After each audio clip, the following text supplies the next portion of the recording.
So this is a study on essentially germline determinants of castration-resistant prostate cancer and overall mortality in the STAMPEDE randomized phase 3 clinical trial that was based out of the UK that looked at basically standard of care, which is essentially androgen deprivation therapy or medical castration versus standard of care plus the combination of enzalutamide and abiraterone.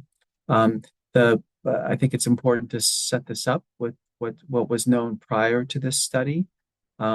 There's extensive both mechanistic and clinical literature that about half of all men harbor a hyperactive form of an enzyme that enables their tumors to make androgens from non-testicular precursor steroids.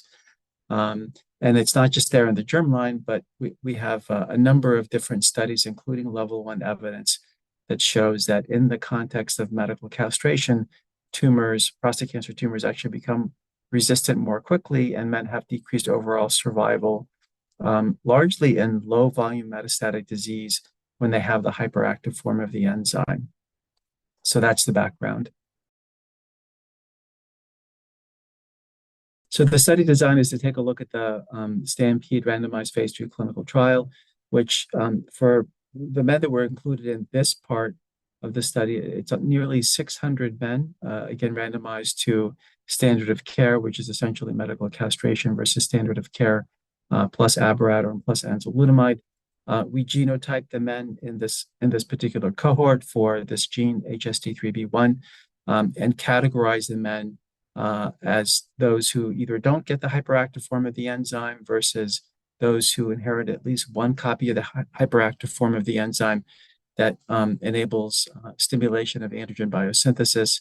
And simply put, we basically looked at clinical outcomes for men who do versus don't inherit the hyperactive enzyme, and then looked at clinical outcomes. So essentially, similar to prior studies, men who inherit the hyperactive form of the enzyme actually have decreased overall survival in the standard of care arm. And the other takeaway is that adding abiraterone plus enzalutamide to standard of care is not enough to overcome the poor outcomes or poor overall survival in men who inherit the hyperactive form of the enzyme.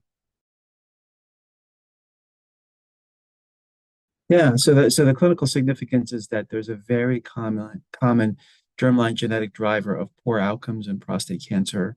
There's a very clear interaction between inheritance of this factor, this genetic factor, and outcomes in various clinical studies of hormonal therapy.